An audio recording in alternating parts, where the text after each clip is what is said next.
To begin with, let us understand this.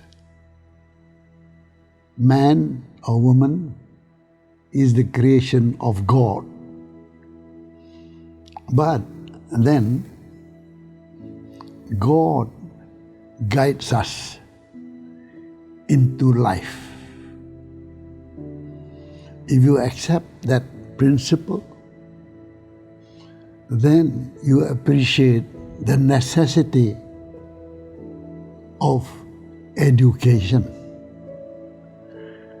But not everybody can enjoy the luxury of education as we know it to be. In that sense, my concept of education will have to broadening up to the level of education, meaning life. Life meaning its activities that come along with it. My education process is so vast that actually I've got so many stories to talk. Needless to say, of course, it is not possible to be explained in such a short time. It is very important for us to understand the process of life in this so-called complicated world. But oftentimes enough for me to say that it is not the world that is complicated. It is the human being that makes up the world getting more and more complicated. And that complication is man-made. Why so? It's simply that the process of not knowing each other, the process of not appreciating the differences of each other, and the process of the varieties of differences, which when you look at it very, very carefully, inside in a way, only would you understand, back to what I just said, how man has become complicated and making this world a complicated place to live in. In the process of my education at the higher level, on to after that, I was fortunate enough to visit, experience, and expose myself to all these activities, cultures, religions that I went through, that I experienced and witnessed. And there goes my definition of the word of self-development through education. Little stories I have. Many I do have. But for example, in my very first year as a student in Singapore, which is partly Malaysia those days, attending the University of Malaya, my very first year, I could not imagine how lucky I was to, for example, to be selected one of only 3 young men, 3 out of a few thousand to travel from Singapore to Hong Kong. You might say, well, lucky Musa. No, the more interesting story related to that was that I traveled to Hong Kong by cargo boat and slept and lived on deck for 6 days and nights. Remember, those were the days. No luxury, no facilities. You just go on board. You had to make do with whatever you have. And as it turned out to be, the most unforgettable part of my life when I began to appreciate the universality of the world. Why did I go to Hong Kong? More interesting was that I went there to be part of a gathering of young boys and girls from as far as from Mexico, Japan, India, Philippines, in the Southeast Asia area. We were all young. We were put on an island, which happens to be Lantau Island, which is the site of the current Hong Kong International Airport. We were sent there to build a playground for handicapped children.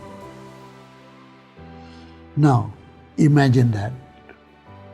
What good luck I went through. The experiences are just unimaginable. We lived simply. We worked day and at night. We familiarize ourselves on our cultural, religious, racial background. And that way, I started to understand the world. And of course, I'm not telling you the truth when I tell you I understand. No, I still do not understand. But the opportunity to expose myself, what the world was all about. Because of that activities and the experiences I went through, I developed myself to be acceptable amongst the Malaysian student fraternity by being the student leader then. The world was experiencing what was known as the Cold War, which could have threatened into a hot war. But rest assured, during those years, I was so active on both sides of the divide, but by nature of my being a student and a student leader. And my goodness me, you cannot imagine how different yet challenging to see how the world could divide itself. So much so that each was really feeling the other to be the enemy. It was as bad as that. Yet, luckily for me, by occupying that position as a student leader, I managed to reach the level of international activities. I was somehow or other associating myself with the so-called free non-communist group, yet giving the opportunity to be in touch and in friendship, if I may say, at the level of being students. It gave me the opportunity to travel all over the world. Little young me, not old me. I was a student. I cannot imagine how I got to these countries, except to say that I've been telling anybody who asks about me how I developed myself, how I became independent. These were preparations that I managed to experience, so much so that I was able to keep myself to be that so independent as to travel all over the world, admittedly, in a way, paid by the organization which I became a member of at the Secretariat, to attend international student conferences at different parts of the world. Yet, there are many unforgettable experiences.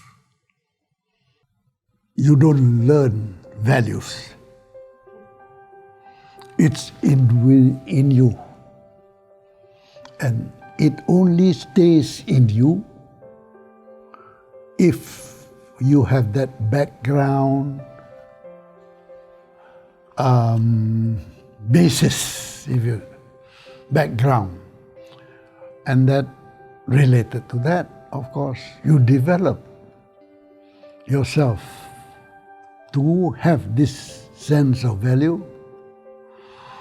And nowadays, in the world, politicians often enough to talk about values and integrity, about corruption, but these values would not be bought or sold. That these values only develop as you mix around within that environment with which you develop and grow. So, coming back to myself,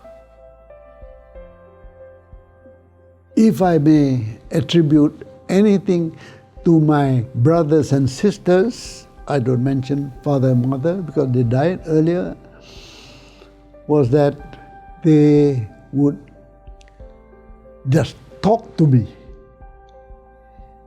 scold me once in a while. Rarely, it does happen. With the principle and reminding me each time, not often, but each time when they point out something wrong with me, they will say, remember this, learn about this, don't do it again. Why? Then they use arguments related to religion, to my own culture. Because I dare tell you that whatever religion, whatever culture you adopt or adapt yourself is the same all over, all through. Whichever way you look at it, you go back to the human being that God has created.